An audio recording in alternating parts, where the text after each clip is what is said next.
That's why Mr. Miyagi pushed me into sales. Wasn't my idea. I thought car salesmen were sleazy. It's such a bullshit stereotype. But Mr. Miyagi told me, Daniel-san, must follow passion. Man who worked for passion, always richer than man who worked for money. He was right. Welcome to No Mercy, a Cobra Kai kickback. My name is Jacob Burrows and I represent Miyagi-Do because when I have the chance to keep my business rival in the dark, I instead invite him around, vandalize their contract, and explain how I committed corporate espionage. Ain't that a kick in the head? My name is Jim Scampoli. I represent Cobra Kai because no matter what, my Wang can still get Tang. Yes. This episode, what? Season 3, episode 3. Now You're Gonna Pay. Directed by Lynn Oding. Story by Josh Heald, John Hurwitz, Hayden Schlossberg, and Stacey Harmon. The teleplay written by Stacey Harmon.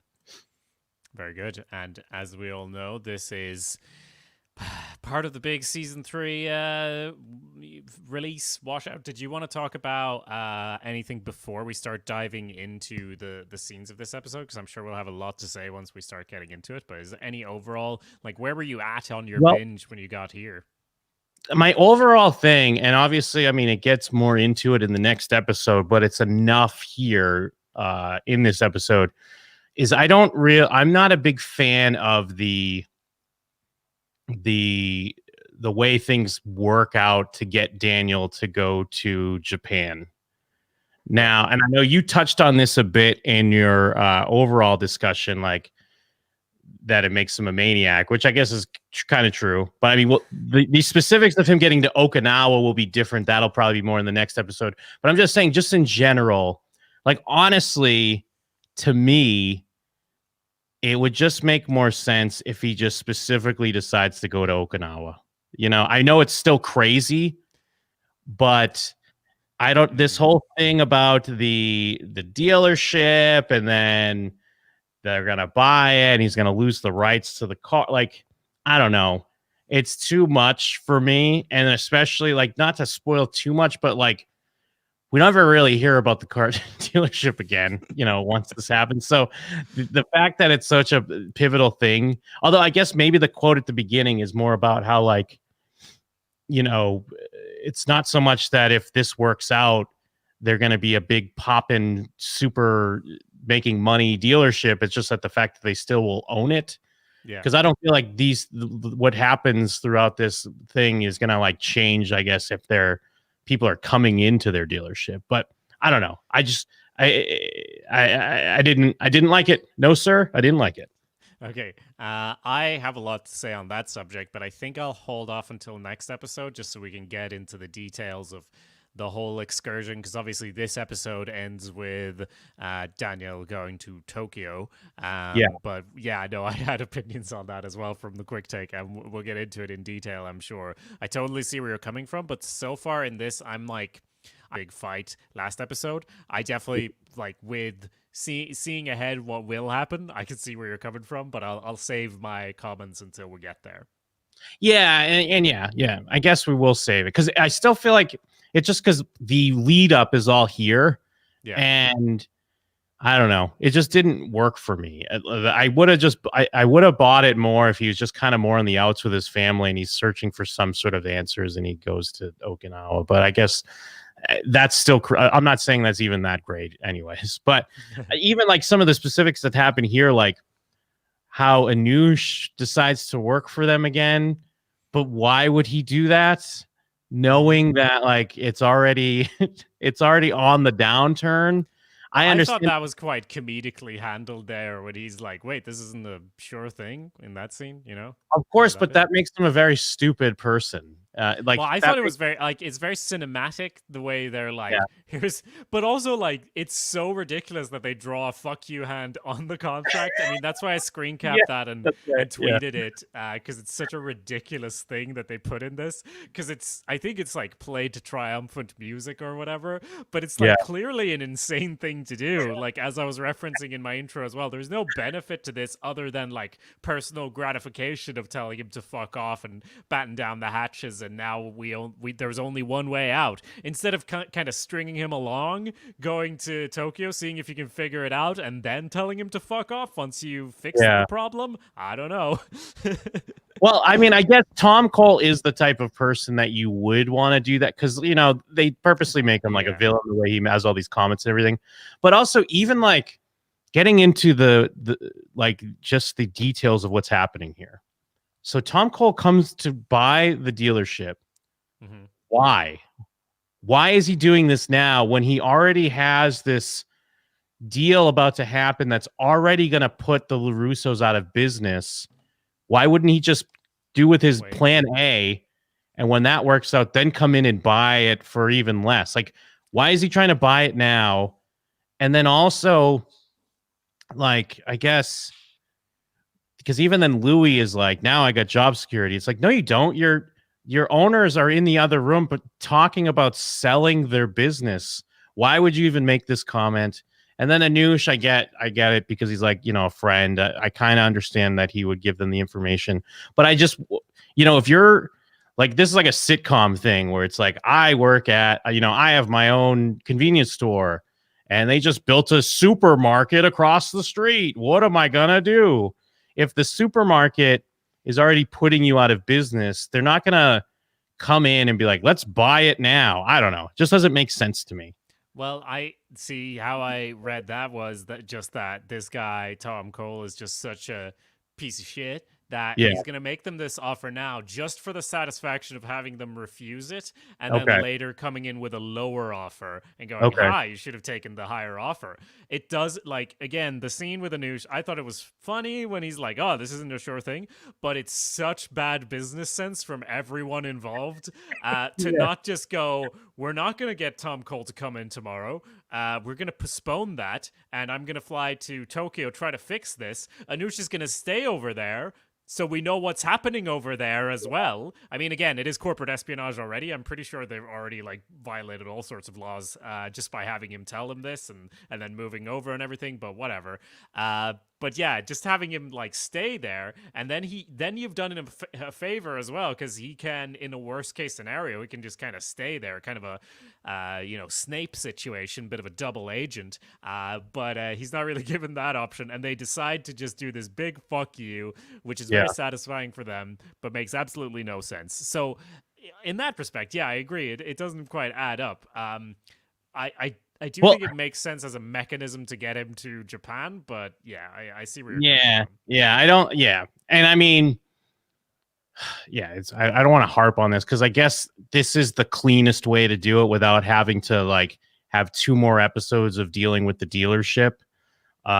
So I guess, but and also in a similar sense, it doesn't make sense that before I move on, like the Anush thing, I guess makes sense because he is being treated by like shit by this guy. So I guess I get he wants to stick it to him as well. But also, it doesn't even make sense when Hawk and Cobra Kai steal the Miguel money. Like that, gonna make sure they know it's from Cobra Kai.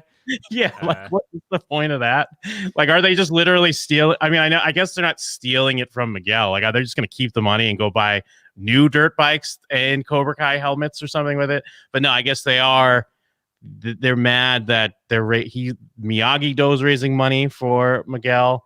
Again, like I get it. They just want an opportunity to beat up some Miyagi-Do, but again, even that, it's very flimsy to me that they want to steal the money so they can deliver the money and say it's from Cobra Kai. I guess it's a Cobra Kai thing to do. Don't get me wrong. I didn't. It is. If they didn't beat up someone from Miyagi-Do, it really wouldn't have mattered at all, because the Miyagi-Do person could have been like, yes, that's fine. We were going to do that anyway. Namaste. We're Miyagi-Do, whatever. But they are very Cobra Kai about it. They have to beat him up, so that kind of ramps tensions up. It's all about how but neither of the sides really knows what's up with Miguel at all. They're both just kind of like continuing to escalate or restarting the escalation between these two karate gangs. Just using him as an excuse, really. Yeah, it's Nathaniel who gets beat up, and he gets to have an F-bomb, which is great. I'm trying to remember, was there an F-bomb? I think there was an F-bomb in one of the other seasons as well, because he's like, they beat the fucking shit out of me. And it's taken aback a little bit. And I guess the reason why I bring it up mostly is because I get this is still a great season. Season 3 of Cobra Kai is awesome, but I'm seeing a lot of people, and this is natural to do when new stuff comes out. Best season ever. Yes. And this is natural to do. I understand it. You're excited. We got to watch it, and it ends in an awesome way.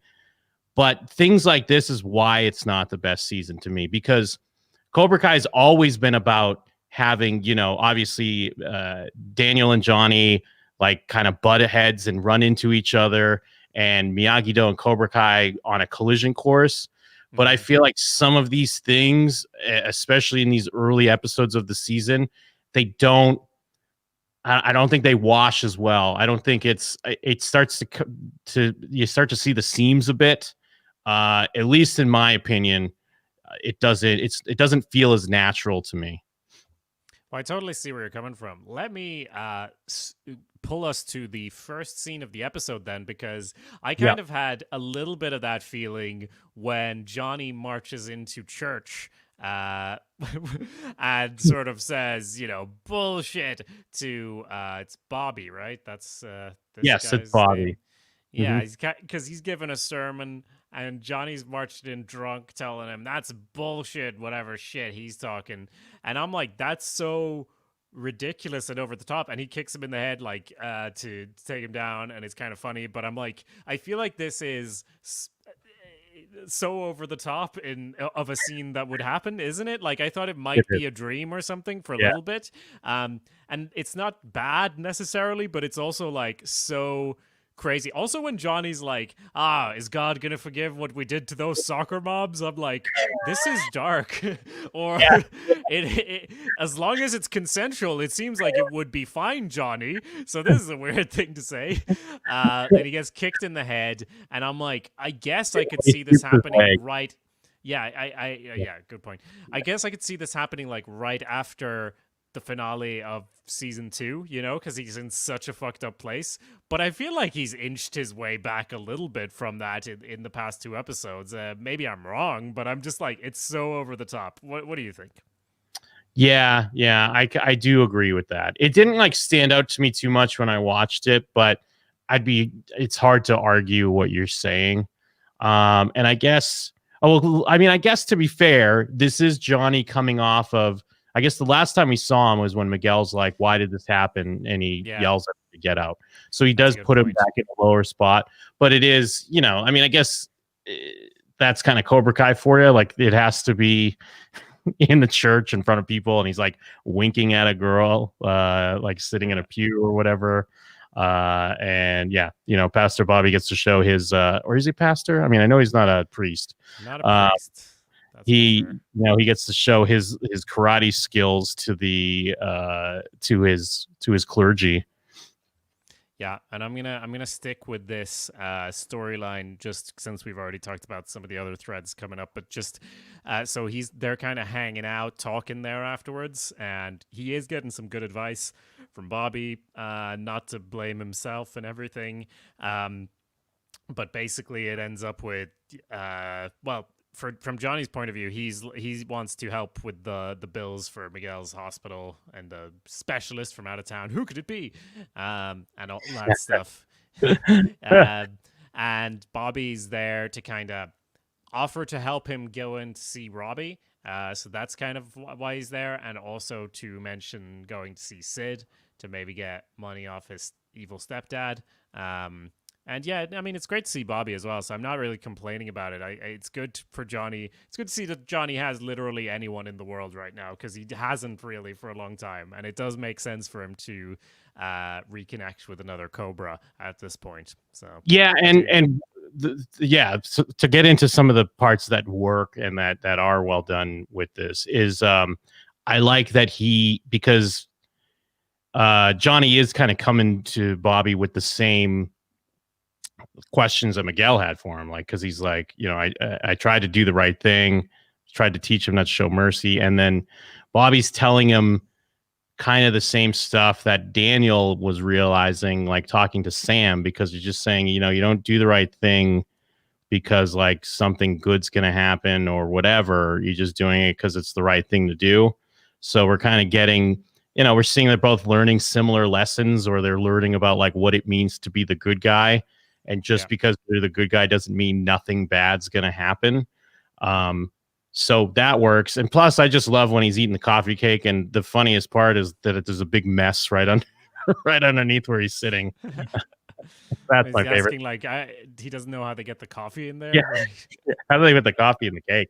I mean, and yeah, they have to throw in some exposition, because it's like, yeah, Bobby put in a good word, that's why he's like on probation or something or other. And then they're going to use that again because that's going to get him in to visit Robby, which Robby could also be Bobby. Did he name him after him? Who knows? I'm sure we'll find out. There'll be an episode.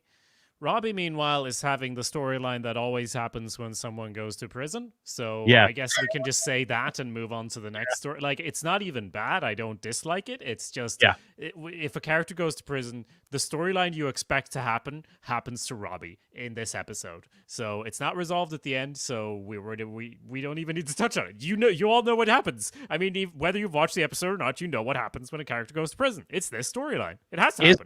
Is it too much too that, like, I mean, not that this takes place in prison or anything like that, but I guess this is like a juvie. Yeah. But is it almost too much that when we check in on him, he's reading Lord of the Flies? Oh yeah, I was like, ugh. Oh no. And then I think, well, actually, is it in this episode or is it in the next one? I mean, something might happen to that Lord of the Flies. Okay, no, I'm sorry. I'm getting too ahead of ourselves. But don't get too attached to that Lord of the Flies book. It's the one thing he has. His father's abandoned him. He only has this book. Anyway, that's his storyline. We've already talked about the start of the car dealership, as we were pointing out. Well, actually, Robby. Daniel's trying to call Robby, so we're seeing that Daniel's trying to contact him, but he's not having any of that. But then when Johnny's trying to reach out, he's actually like, "Oh, he's not too upset about that." Understandably, Johnny didn't frame him and like get him caught, and also last time we saw them hanging out was like before the big fight when they were actually like slowly getting into a "hey, I'm your dad" routine, which they seemingly never had before. So he's kind of like, you know what, that's all right. But of course, it doesn't work out because, well, we know why. Johnny at the end ends up with the money. I don't know how to best go through the plot of this episode, but yeah. Yeah, I mean, again, in my opinion, this is not a great episode. I mean, I still think it's a great season. I'm sorry if I'm being too negative. And again, like a lot of it is because things are being put in place to get things to where they need to go. But I mean, I guess I'm gonna kind of dunk on some stuff because I get that, the karate fight at the school is like a big deal and it's been covered. But do you think they would be covering the car wash on the news? Even to the extent where Robby gets to specifically hear the point where like they're interviewing Sam and they're like, "Oh, well, wasn't the boy in the coma kicked off the balcony by someone from Miyagi-Do?" And to the point where she's like, "That was an accident." Well, I think it was an accident. So it has to even like twist the knife a little bit more, where even Sam doesn't quite believe in Robby. And then, I mean, they get a little risque because then with the bully in jail, it's like, yeah, she doesn't want that milk no more. She wants horchata, and maybe she'll get some dark roast. Like get some dark roast. I mean, I guess that's showing that jail doesn't mess around. But also showing that whether or not you're in jail, you know what happened in this school fight. It is the fucking news of the fucking valley. Everybody knows. Much like karate is the only sport that matters, none of these kids are footballers. This is the only thing that matters in these people's lives. I just think it was a slow news day, to answer your criticism, Jim. Like, this was pre-COVID. You had to do all sorts of coverage. This 24-hour news cycle, man. Yeah, you're right.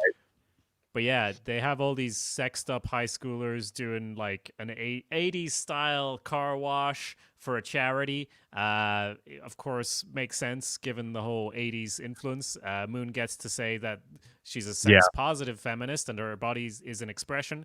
And Sam gets to go like, huh. And I'm like, that's the feminism I see, though. Like, I don't see this feminism of like, let's hide our bodies that Sam supposedly subscribes to. So she's like all confused by this, whereas I'm like, that's not confusing. That's like standard feminism these days. I don't know. It is. It does ring true, and it's a smart way to kind of like hand wave what's happening. And it's not like the show also doesn't like linger on it or anything like that. Like you just get the idea, and then they get to make a goof on the other guy doing the car wash for like the high schoolers that roll up like, yeah, we'll get a car wash from the cheerleaders, and it doesn't quite work for what their plan was. Yeah. Yeah, and as you say, the Cobra Kais roll up with their dirt bikes, like, or motorbikes even, I don't know, and their Cobra Kai helmets, and I'm like, where are they getting all this money? Are these just rich kids now? Because I feel like they weren't at some point. But when you're a Cobra Kai, you have to act like a rich kid. Maybe they, I don't know, got evil rich stepdads in the middle of it as part of their initiation. I don't know, but they have cool bikes now anyway. I don't remember. Maybe we've seen them before. Yeah, they have cool. I mean, I guess they kind of just have cool bikes because when Johnny was young, he had a cool bike. But you're right. But Johnny was a rich kid. Yeah. And they have. I mean, I guess maybe Kreese is just loaded. Maybe maybe that's the Terry Silver connection. He's funding all this, sending over all. I think we have actually already said that maybe Terry Silver is sending over this merch. Oh no, we said that maybe he's going to take them to court for. Yes, selling he owns the brand or whatever.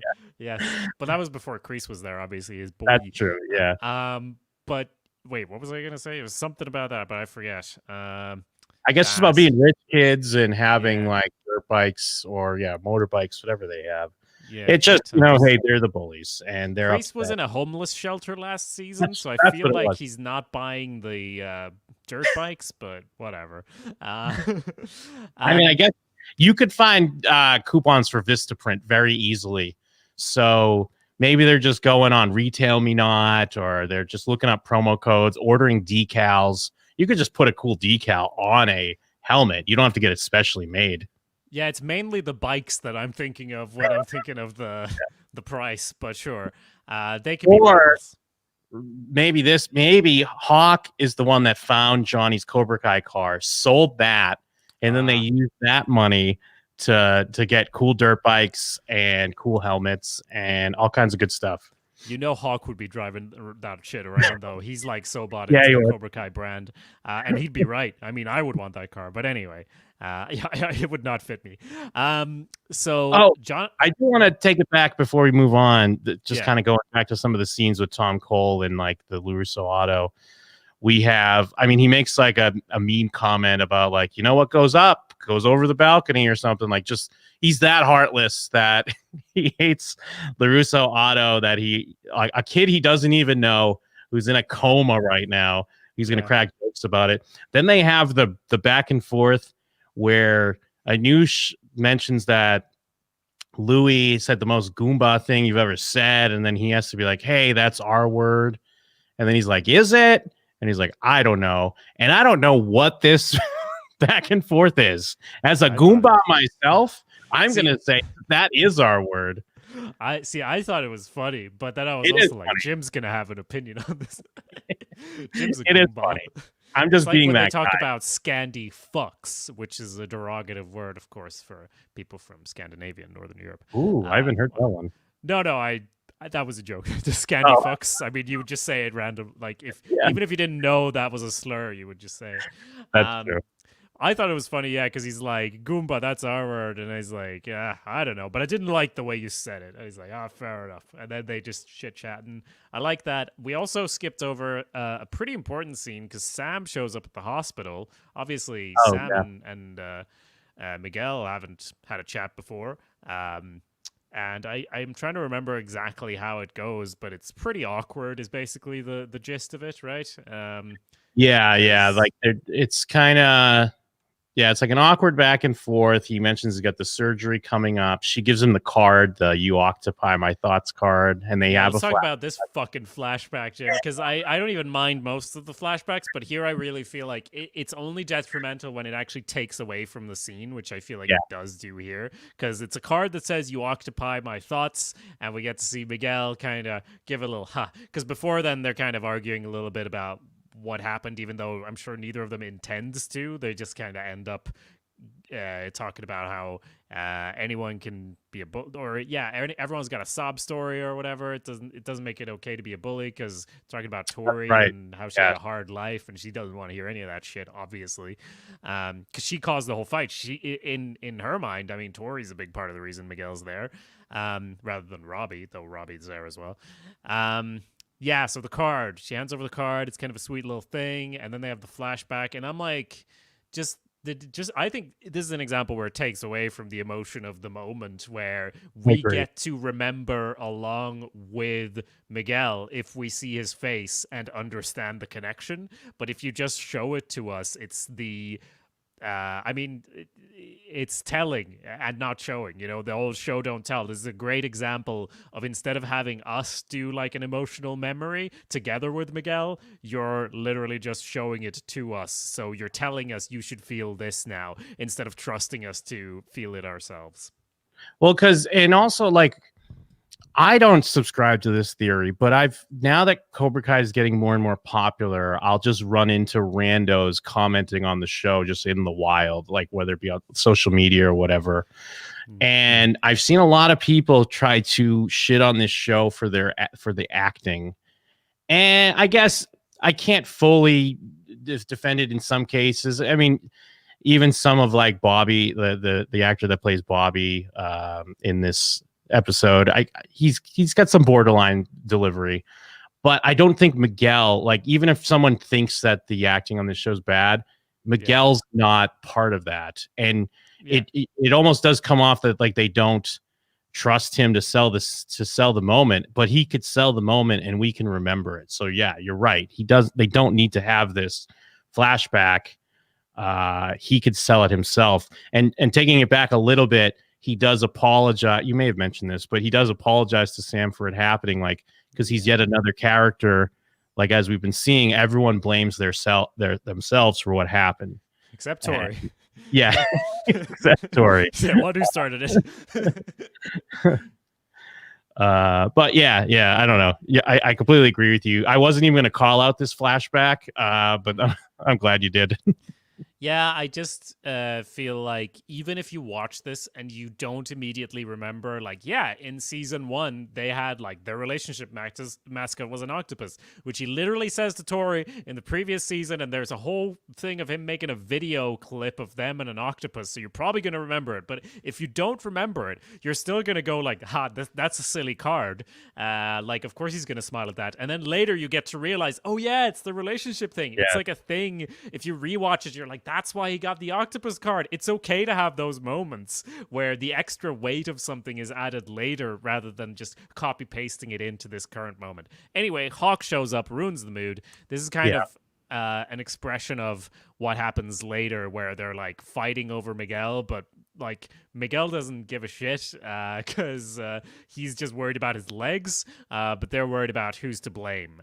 They want to support him, but they kind of want to alleviate their own guilt. So there they are. Yeah. Then we jumping around a bit, we get to see Johnny's trying to be active, so he puts on a suit, and we do see that he's carrying around like a briefcase, and he's going for the job application, and he mentioned something about how he knows computers. It's a great it's a great scene, like the way it turns. It's hilarious and kind of nice. The guy says, like, it says here you have extensive computer experience, and he's like, yeah, I'm pretty sure I remember how to get on the internet. And the guy's like, ha. Yeah, he's like, good joke. But like, Johnny comes across as sincere, and the guy believes him. I'll do what you need. I'll work overtime. But then it comes to the point of like, all right, well, hey, a couple guys talk, and it says you didn't fill out the part about arrests. What was it? Just a DUI, something in your past. And the guy obviously he's just setting up a layup. Like he's not going to hold it too much against you. But Johnny gets a little bit too comfortable, even though he can lie about his quote extensive computer experience. He can't hold back a little bit in some of his prior arrests because as he gets into assaulting a minor, willful destruction of property, public intoxication. Technically, multiple minors, huh? Those kids are real pricks. Yeah, he could literally have like toned that down. It would have been fine. But as you say, I think he says kind of, it kind of feels good to talk about this actually, because he needs therapy, much like everyone on this show. But no, he's just like, great. When do we start, boss? What's the plan? And he goes back and he looks at this, like the classified ads. And I did the thing where you pause it. I love that one of the ads that he's got circled with a question mark says like dancer seeking female dancers 18 to 30 years old. Start ASAP. Says to like text full body pics. And he's circled that with a like, maybe. Question mark, yeah. But the point is, he's not finding much. And I love when he first gets in the car, he's like, unstable. You're unstable. Yes. And what are the other ones that he has? What's fire sprinkler fitter or commercial fire sprinkler fitter, moving company, facilities coordinator. Those are, I'm not sure which one he just came out of, but those are ones that also didn't quite work out. Yeah. Yeah, it's not working out, so instead he goes to a different pawn shop because he doesn't like his local pawn shop guy. Also, that's like right next to Cobra Kai anyway, so he probably wouldn't want to go hang out there, if I remember right. But yeah, he shows up and tries to sell his old shit again. But this guy, now this is almost a moment where I almost need a flashback for this guy, because this guy's not as iconic in Cobra Kai lore as I feel like the show is acting like. Because Johnny comes and is like, you again? Maybe cut in a clip there of him being annoying last time. I don't know. Because I'm like, yeah, it's this guy, I guess. And he's being a prick. But I guess basically the point of this is to say not even your car is going to get you any money. It's kind of showing it's not even his car. Yeah, it's the LaRusso minivan. It doesn't really matter though. He'll sell it. Yeah, but sure. like this is kind of a standard storytelling try-fail cycle. He's trying to get money with a job. It doesn't work. He's trying to get money by selling his stuff. Doesn't work because he's already had from the start introduced from Bobby the idea of going to see Sid, which he doesn't want to do. But he does bite the bullet, ends up doing that. Do you want to talk about Daniel first before we get into that? Because Daniel has his big speech. I don't mean to nitpick, but I don't love the joke that Johnny doesn't even know that you could charge a battery. For me, you're going too far now, and I'm just a stickler, I guess. But I did want to call it out. I didn't like it. Yeah, I was fine with it. But I'm sorry. Yeah. So what was get into? Well, Daniel, or what else did you say? What was the other option? Well, or we go on to Sid, but I guess we should touch on this is kind of where Daniel has his big speech where he kind of connects with what Miyagi told him about, like, I don't know, you're a great salesman or whatever. It's like the whole thing about connecting Miyagi-Do and the car company to make us care about the car company, and how he wanted a car so bad when he was a kid. We have another flashback, this time to the original movies, when they're pushing the car at the start of the very first film, just to kind of show he always wanted a car and he got a really nice one, and that's why he started selling cars. I don't know, Jim. Yeah. What do you think of this scene? Well, the thing is, I don't know why, but I don't like this Miyagi quote here. It doesn't.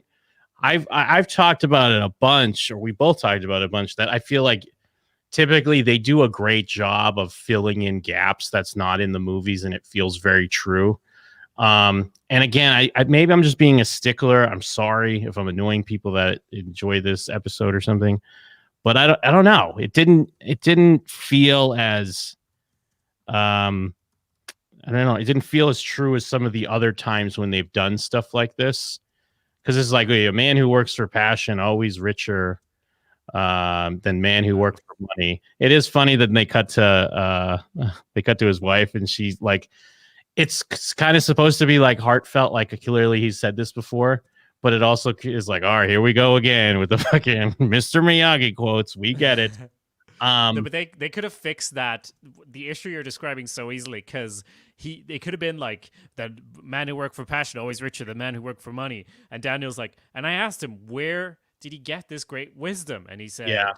he said, fortune cookie, Daniel-san. Like, that would Yeah. be fine, because it is a fortune cookie kind of line, which is why it feels weird to have Miyagi say it, because he's always been kind of like, he always swerves a little bit on what you expect from the sage master. You know, like when he chops off, what is it, the top of the bottle of the guys at the beach or Yeah. whatever, and he's like, oh, how'd you do that? He's like, don't know, never done it before. Yeah. And stuff like that. It's always like not quite what you expect, and this is just such a boring kind of line that you would see on an inspirational Instagram. It would have been nice to have a little bit more on that. And I'm also like, I guess this means we're supposed to care about the cars anyway, because he says like the goal was never to be the Valley's #1 auto dealer. I just wanted to give those customers that same sense of excitement that he had or whatever. But then in the end, it still ends up going like he looks at a tree. We get another flashback where he's sort of thinking of the tree, trying to shape the tree, and then, you know, it's same in life as shaping the tree. You have to imagine it first, visualize it, then make it happen. And honestly, if they just left it with that, that would have been better than him having this like monologue of a memory that, you know, wasn't in the movies. Which again, I get, but yeah, I think you did. You kind of explained it perfectly. What I was trying to say is that it did feel more. It felt more cornball than real. And that's why it just didn't fully work for me. But I guess it does explain how, like, you know, it's not about this. I guess this particular journey isn't about like making sure that the dealership is popping again, where they're making money hand over fist. It's just about not losing it. Like on a rewatch, that sunk in more for me, because when I kind of binged it, I was just like, you know, like I said, the dealership doesn't come up again. So it's like, oh, I guess we're just figuring out the dealership's great again. Well, I guess that's not what this is about. This is just about not losing what they have and what they've worked for. Yeah, because at the start, you know, when Cole comes in with the offer, their reaction is like, yeah, we're not having like the best quarter, but that doesn't mean we're anywhere close to like losing everything we've built. So, you know, we'll be able to get through this and get better over time. Whereas this would fuck them up totally, obviously. So, and I had to look up the Macallan 18 as some 18-year-old single malt whiskey. So good for them. Yes, good for them. Can be kind of expensive. But you can get a bottle for about 150 or as high as 500. Wow, this is the kind of Easter eggs you won't find in your YouTube videos about Cobra Kai, guys. This is true. Listen to a podcast.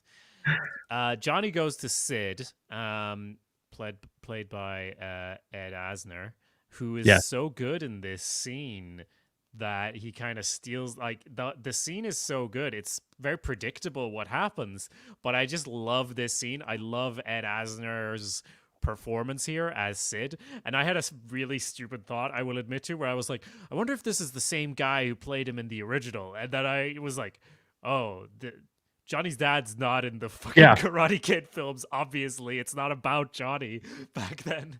I must have been thinking of the flashbacks or something, like a big idiot. But I was like, he's just so good. And Ed Asner, it's not like I'm super familiar with him, but he's like, you know, the inspiration of the old guy in Up, and also does the voice for him. So he's got that crotchety old guy thing down. He's like 91 years old, maybe would have been late 80s when this was recorded. His voice is just great. You totally buy him as someone who's been like in the movie biz, and his sort of ridiculing of Johnny is just the perfect kind of tone where it's like he's enjoying this, but he might give him the money or whatever. I don't know.